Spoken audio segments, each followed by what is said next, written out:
अब इसके बाद आप लोगों का है पेज नंबर 18 एक्सरसाइज का। इसका है क्वेश्चन नंबर 8 शॉर्ट।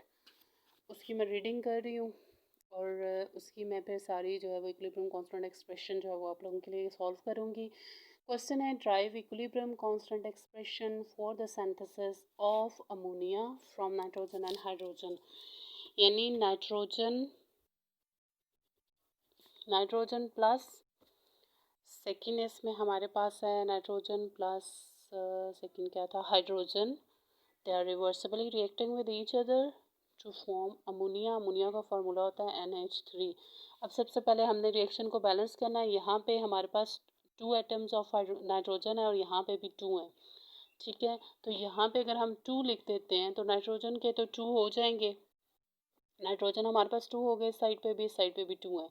अब यहाँ पे ये जो 3 है इसको हमने 2 के साथ मल्टीप्लाई करना है, तो 3 2s आर 6, यानी कि हाइड्रोजन के हमारे पास कितने हो गए 6, हाइड्रोजन 6 हैं इस तरफ। यहाँ पे हमारे पास हाइड्रोजन कितने हैं 2।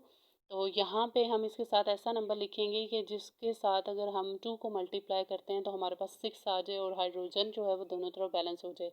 तो उसके लिए हम क्या लिख देंगे 3, 3 2s आर 6, यानी कि दोनों तरफ अब हमारा रिएक्शन जो है वो बैलेंस्ड हो चुका है। हाइड्रोजन यहाँ पे 6 है, इस तरफ भी हाइड्रोजन 6 है, यहाँ पे नाइट्रोजन 2 है, इस तरफ भी नाइट्रोजन क्या है हमारे पास 2 है। तो अब हम नेक्स्ट क्या करेंगे, इसके ऊपर हम लॉ ऑफ मास एक्शन हमने अप्लाई करना है। तो सबसे पहले हम इसका लिखेंगे फॉरवर्ड रिएक्शन। उसी तरह से अब ये थर्ड रिएक्शन मैं एक्सप्लेन कर रही हूँ, इसके बाद आई डोंट थिंक सो किसी को कोई लॉ ऑफ मास एक्शन में कोई प्रॉब्लम होनी चाहिए। नाइट्रोजन प्लस हाइड्रोजन के 3 मोल साथ लिखने हैं, forms 2 NH3। So by applying law of mass action, by applying law of mass action, by applying law of mass action, rate of forward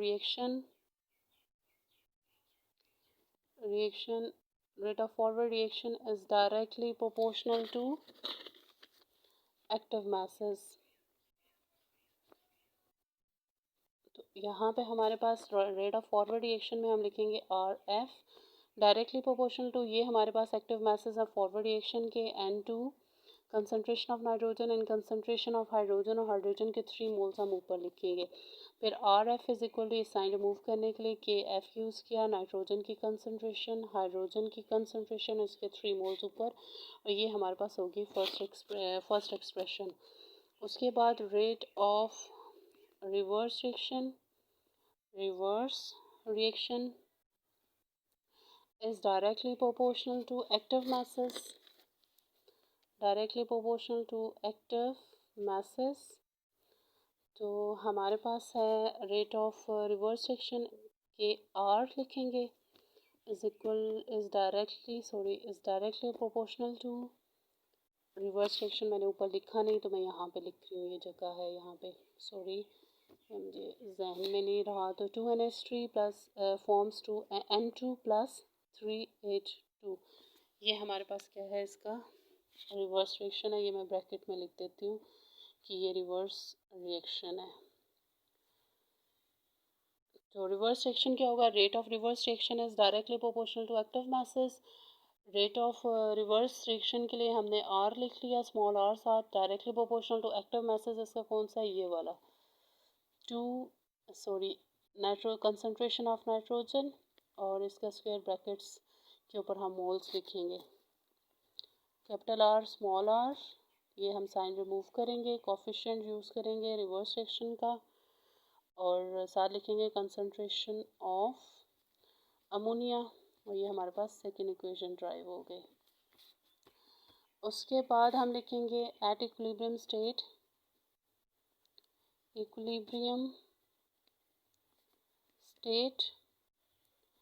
rate of forward reaction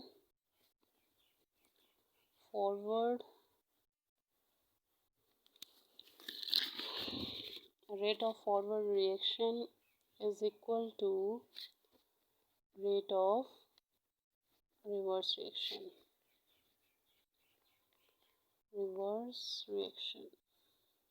तो ये जो हमने rates forward और reverse reaction की derive की है वो यहाँ पे लिखेंगे KF N2 H2 concentration of nitrogen and hydrogen, concentration of, फिर हमारे पास है ammonia NH3 and number of moles इसके स्क्वायर ब्रैकेट के ऊपर, फिर KF/KR is equal to concentration of ammonia, concentration of nitrogen, concentration of hydrogen, और उसके बाद फिर KF/KR is equal to is equal to KC। तो फिर हम लिखेंगे KC is equal to concentration of ammonia, concentration of nitrogen, concentration of hydrogen. तो ये हमारे पास क्या होगी, डेरिवेशन होगी इक्विलिब्रियम कांस्टेंट एक्सप्रेशन KC की, जो कि आपका क्वेश्चन नंबर 8 एक्सरसाइज का शॉर्ट क्वेश्चन है।